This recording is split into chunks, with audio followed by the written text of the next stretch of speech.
Hello दोस्तों, नमस्कार। स्वागत है आप सभी का आपके चैनल परीक्षा मंत्र में। जी हाँ दोस्तों, इस वीडियो में हम लोग अध्ययन करेंगे सामान्य अध्ययन, जिसमें टॉपिक चल रहा है भूगोल। और भूगोल का ये है सेकेंड वीडियो। अगर पहला वीडियो आपने नहीं देखा है तो वीडियो के डिस्क्रिप्शन में लिंक दे दिया है हमने, जाइए अभी देखिए। और चलिए शुरू करते हैं। शुरू करने से पहले हम आपको बता दें दोस्तों, इसका पीडीएफ प्राप्त करने के लिए वीडियो के डिस्क्रिप्शन में टेलीग्राम चैनल का लिंक दिया गया है, जो कि निःशुल्क है। ठीक है, वीडियो को लाइक कीजिए, टेलीग्राम चैनल पे जाइए, ज्वाइन कीजिए, निःशुल्क पीडीएफ प्राप्त कीजिए। और साथ में हम आपको बता दें दोस्तों, यहाँ पे यूपी टेट और सुपर टेट की तैयारी चल रही है। तो ये सारे वीडियो जो है यूपी टेट और सुपर टेट को समर्पित हैं। और अपना ये चैनल भी यूपी टेट और सुपर टेट के लिए बना है। तो निश्चित तौर पर अगर तैयारी कर रहे हैं यूपी टेट और सुपर टेट की, तो इस चैनल को सब्सक्राइब करके बेल वाले आइकन को दबा लीजिए। यहाँ पे महत्वपूर्ण वीडियो बनाए जाते हैं। तो चलिए शुरू करते हैं। तो इससे पहले तक हो गया था दोस्तों, समस्थानिक के बारे में थोड़ा हमने जाना था, तारामंडल के बारे में जाना था। अब हम जानेंगे दोस्तों तारामंडल। इस वीडियो में जानेंगे तारामंडल किसे कहते हैं। तो आकाश में दिखने वाले असंख्य तारों में से कुछ ऐसे समूह जो विशेष आकृतियों का निर्माण करते हैं। विशेष आकृति, ठीक है। उन आकृतियों के समूह को जो है तारामंडल कहा जाता है। जैसे कि सप्तऋषि तारामंडल है। एग्जाम्पल के लिए सप्तऋषि तारामंडल, सेंट्रास तारामंडल। इस तारामंडल में लगभग 94 तारे हैं। अब तक खोज के अनुसार 94 तारे सेंट्रास तारामंडल में, और सप्तऋषि जो तारामंडल है उसमें 7 तारे हैं। ठीक है, तथा यह अब तक का ज्ञात सबसे बड़ा तारामंडल है। यानी कि सेंट्रास तारामंडल जो है अब तक का ज्ञात सबसे बड़ा तारामंडल है। तो मुझे उम्मीद है ये समझ में आ गया होगा आप सभी को। चलिए नेक्स्ट टॉपिक पे चलते हैं। तो अगला टॉपिक है आपका सौरमंडल। सौरमंडल किसे कहेंगे? तो आकाशीय पिंडों का वह समूह जिसके केंद्र में सूर्य तथा जिसके चारों तरफ सभी ग्रह, उपग्रह, क्षुद्र ग्रह, उल्कापिंड, धूमकेतु चक्कर लगाते हैं। उन सभी आकाशीय पिंडों के समूह को सौरमंडल कहा जाता है। ठीक है, अब बात कर लें दोस्तों आकाशगंगा की। तो आकाशगंगा जैसे कि करोड़ों अरबों तारों का वह समूह है जो विभिन्न आकृतियों का होता है। जैसे वृत्ताकार हो गया, दीर्घ वृत्ताकार हो गया, सर्पिलाकार हो गया इत्यादि।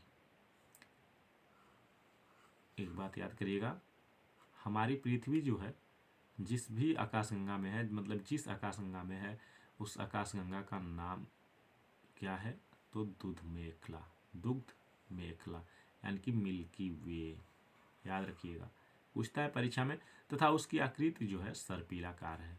आकृति कैसी है? तो सर्पिलाकार है। अब हमारी पृथ्वी या हमारी आकाशगंगा से समीप की जो आकाशगंगा है उसका नाम क्या है? तो देवयानी नाम है, एंड्रोमेडा। ठीक है, नेक्स्ट टॉपिक पे चलते हैं। ब्रह्मांड हम कहेंगे किसे? तो आप लोग जान लीजिए, सभी खगोलीय आकाशीय पिंड को सम्मिलित रूप से ब्रह्मांड कहते हैं या कहा जाता है। क्षुद्र ग्रह, मंगल एवं बृहस्पति ग्रह के बीच में हजारों आकाशीय पिंड गति करते हैं। अभी पिछली वीडियो में हमने बताया था, मंगल और बृहस्पति ये जो दो ग्रह हैं, इनके बीच में क्षुद्र ग्रह, बौने ग्रह, उल्कापिंड सभी गति करते हैं। ठीक है, तो यहाँ पे क्षुद्र ग्रह की परिभाषा जान लेते हैं। मंगल एवं बृहस्पति ग्रह के बीच में हजारों आकाशीय पिंड गति करते हैं, जिन्हें हम सम्मिलित रूप से क्षुद्र ग्रह कहते हैं। बौने ग्रह, ऐसे आकाशीय पिंड जो दिखने में क्या होते हैं? ग्रहों के सादृश्य होते हैं। ठीक है, परंतु ग्रहों की परिभाषा में सटीक नहीं बैठते। उन आकाशीय पिंडों को बौने ग्रह की संज्ञा दी जाती है। जैसे कि हमारा ये प्लूटो हो गया, बौने ग्रह की श्रेणी में आता है। यम यानी कि प्लूटो सन 1930 ईस्वी में क्लाइड टाम्बो द्वारा यम नामक ग्रह की खोज की गई। सन 2006 में सारी यानी कि जो सौरमंडल है ये सौरमंडल का 9वां ग्रह था और सबसे छोटा ग्रह भी था। हम बात कर रहे हैं दोस्तों, याद रखिएगा, प्लूटो यानी कि यम के बारे में, और सबसे ठंडा ग्रह और सूर्य से सबसे दूर का ग्रह भी कहलाता था। ठीक है। सन 1930 में क्लाइड टाम्बो द्वारा यम नामक ग्रह की खोज हुई थी, इस बात को याद रखिएगा। अब सन 2006 तक जो यम ग्रह है सौरमंडल का 9वां ग्रह, सबसे छोटा ग्रह, सबसे ठंडा ग्रह तथा सूर्य से सबसे दूरस्थ ग्रह भी था। लेकिन सन 2006 में चेक गणराज्य की राजधानी प्राग में दोस्तों अंतर्राष्ट्रीय खगोल की सम्मेलन का आयोजन किया गया, जिसमें दुनिया भर के खगोल शास्त्री आए जिन्होंने ग्रहों की एक नई परिभाषा बताई।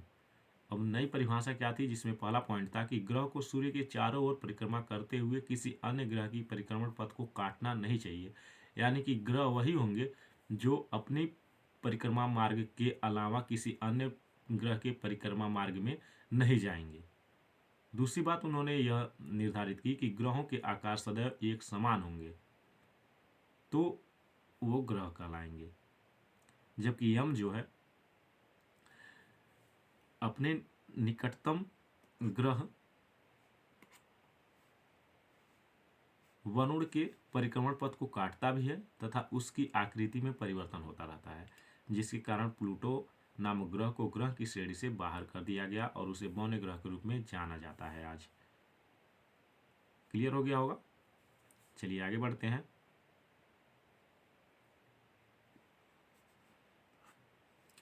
उल्कापिंड।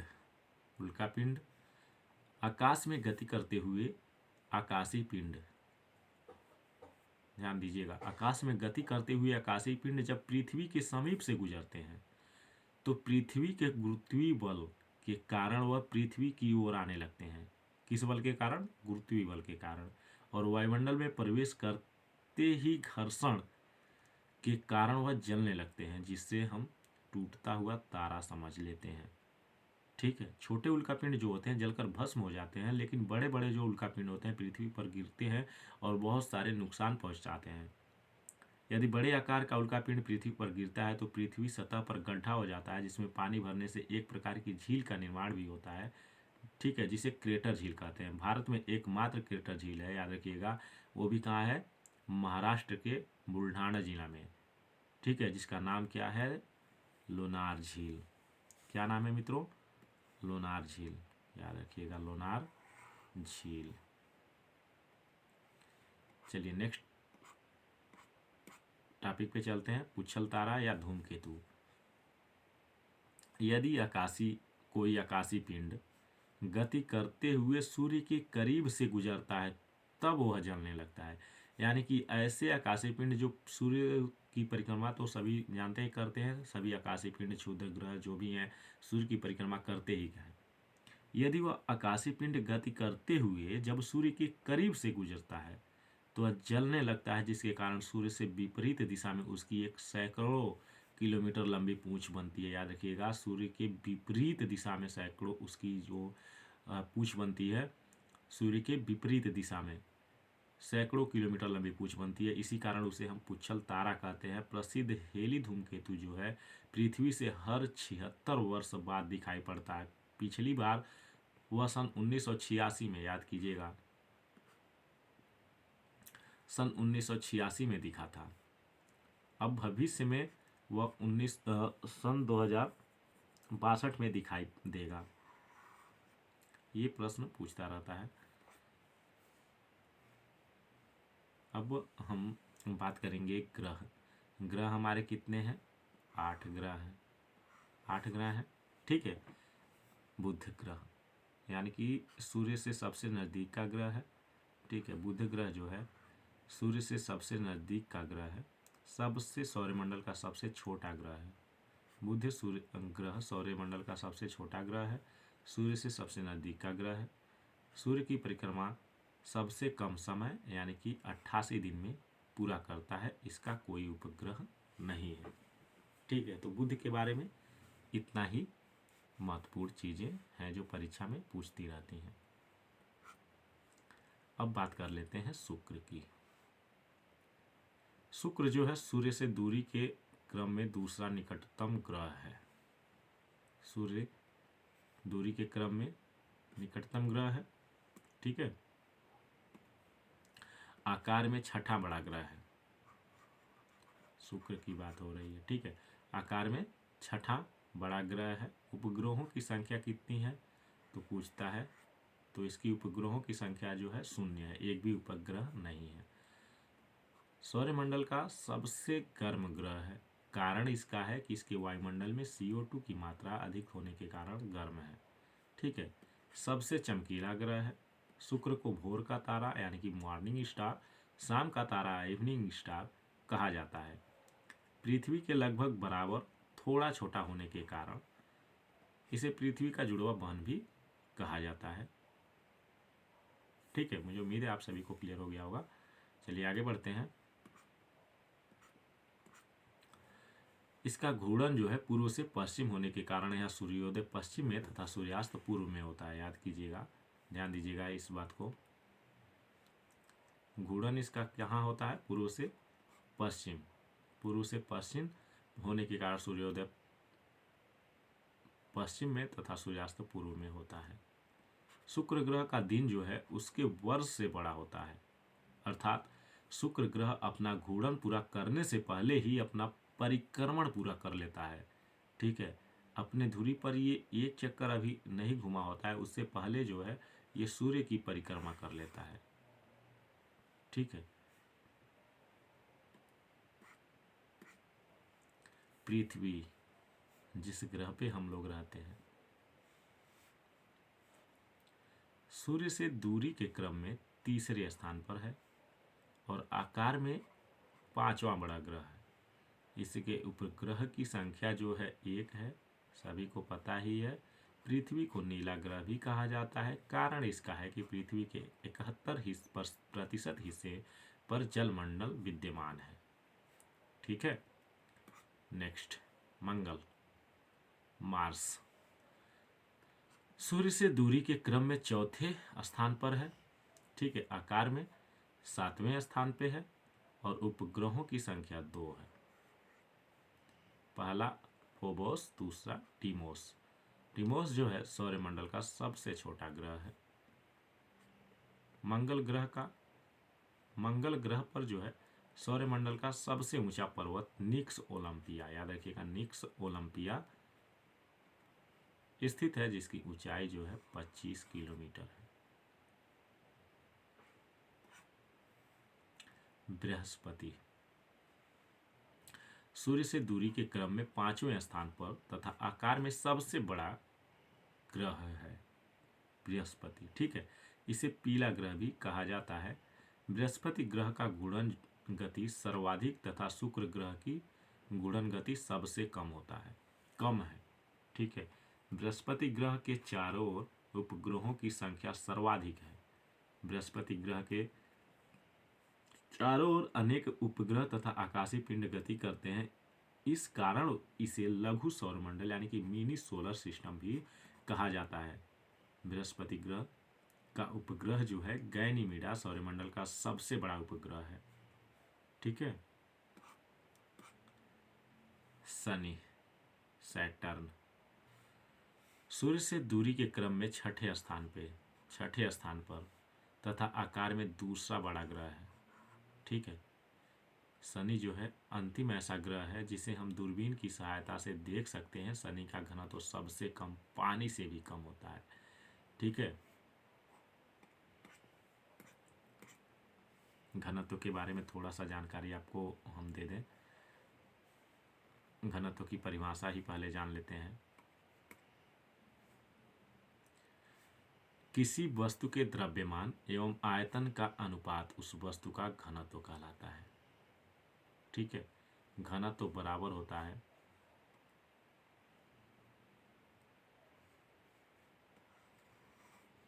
द्रव्यमान बट्टे आयतन।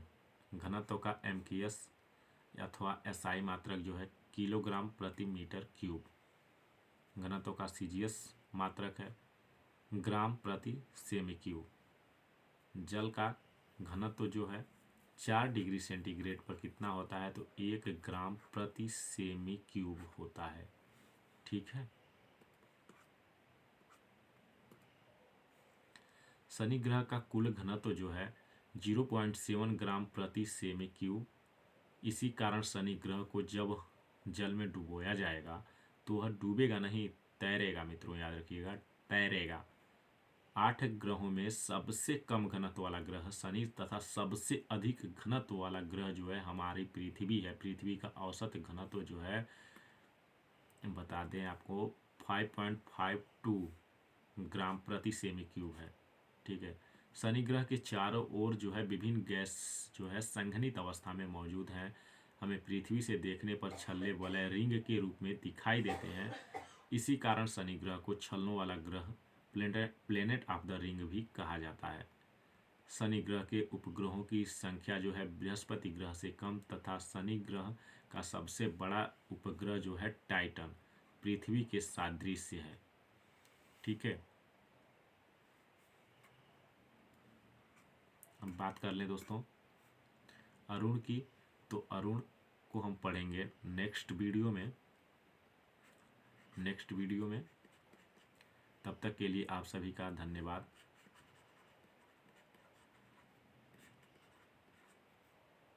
मिलते हैं नेक्स्ट वीडियो में मित्रों। वीडियो को लाइक कीजिएगा, शेयर कीजिएगा। चैनल पे पहली बार आए हैं तो चैनल को सब्सक्राइब करके बेल वाले आइकन को दबा लीजिएगा। ठीक है। यहाँ पे यूपी टेट और सुपर टेट की तैयारी चल रही है।